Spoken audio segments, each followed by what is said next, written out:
I am a potter, as you can see, and I'm 30 years old.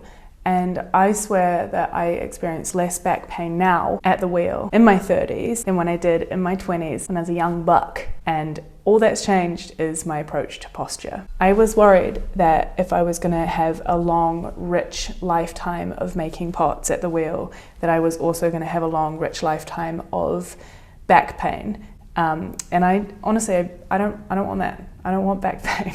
And I feel like I've hacked it, and I'm going to share with you what I've done. To start with, as a potter, I shared a studio with some people, and there was kind of like just communal wheels that we would all use, and they were fine, they did the trick, but I would always have both a really sore lower back but also really tense shoulders after throwing. And then I moved out of that space and I got myself a standing kick wheel. And whilst I was always standing on one leg and kicking the wheel with the other, making my hips misaligned, it made me realize that I had never really considered posture at the wheel at all. And so when I started thinking about this, I started looking at all different types of wheels, and I realized that all modern electric wheels these days have you sitting up like this, slouching over the wheel and making pots with your knees kind of as high as your hands. This design probably comes from the very first pottery wheels, where people would be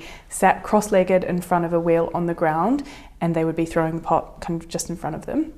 But the design kind of has like changed from there, and now we have to put our elbows on our knees to be able to steady ourselves. But like, why do we have to do that? That automatically rounds the back and puts lots of pressure on the shoulders and the lower back. But what if we could improve that? What if we can learn from the hot and cool trends of ergonomics, like standing desks? Office workers are allowed standing desks. Why can't we amend how we sit at the wheel as well? This is our office. This is where we spend most of our time. Why can't we protect our backs and think about our backs in the way that office workers do? To be honest, I actually don't think that office workers necessarily think about their backs in the way that I'm suggesting. Not everyone, for sure. I know that when I'm doing work at my computer, I sit like this. I'm gonna be honest with you, this is how I am literally editing this video right now, and my back hurts. But at the wheel, let's be thinking about ergonomics. But anyway, I'm talking about the overall kind of trend of people thinking about longevity of your body's health in the office realm. Why can't we do that as potters? When I got this electric wheel, the first thing that I did was think about how I can amend it to kind of work for me. The first thing that I did, and I would suggest that you try it as well, is lowering your seat, and if you can, bring the height of your wheel up. I have seen potters who have gone as far as literally bringing their wheel up to standing height, like putting it on a bench or a desk or something, and standing while throwing. I don't think you necessarily need to go that far, but this is a really good start. My wheel, which is a Roda HMT 500, has adjustable legs, which is great because it means that I have been able to put them on their highest setting, and I got rid of the stool that it comes with as well. And I got myself another stool that is lower than it could go, the other one could go. And for a little bit of extra comfort, I added a little cushion. When I did this, I felt an immediate difference in my back. I was no longer slouching at the wheel and automatically kind of rounding my back.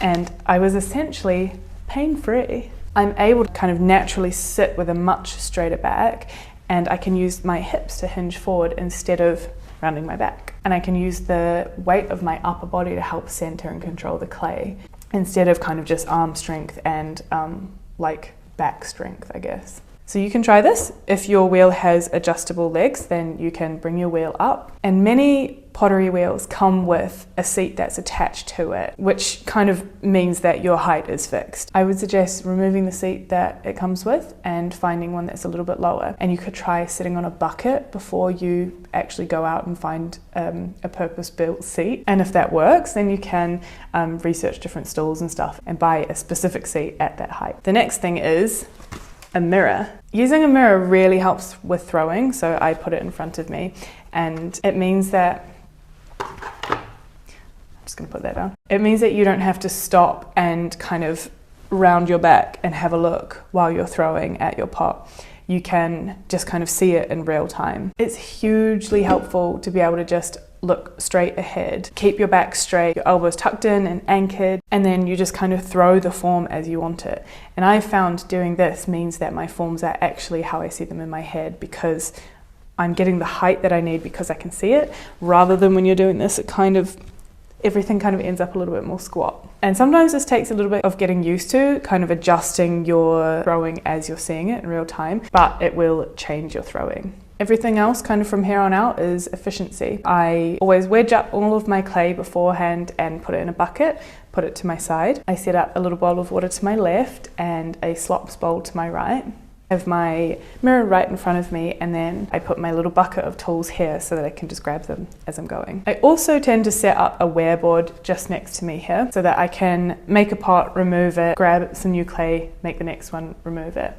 And it kind of just gets you in the flow as well. And I don't know if that necessarily helps with posture, but I think there's something to that. I think that if you are in a flow and you're not getting up between every pot, that you can kind of get comfy and get kind of anchored mentally into throwing your pots. The pedal on my wheel can kind of move either side because it's just on a wire. So I tend to have it on my right hand side, and I control it with my foot. I've seen people put a little block of wood or something beneath their other foot so that their feet are both kind of at that angle. I haven't ever tried that. That would actually kind of change the way that your hips are sitting. Let me know if you try any of these things or if you have any other suggestions regarding posture. But I think it's very important to think about your skeleton, your spooky little skeleton that's in your body, your muscles and everything, to make for a efficient and pain-free throwing experience. And then we can all throw into our old age and be making the best pots we've ever made in our golden years, because we've got a healthy little back. Thanks very much for joining me on this posture journey.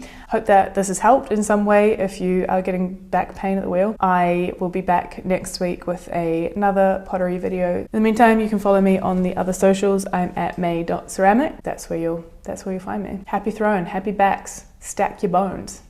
Bye.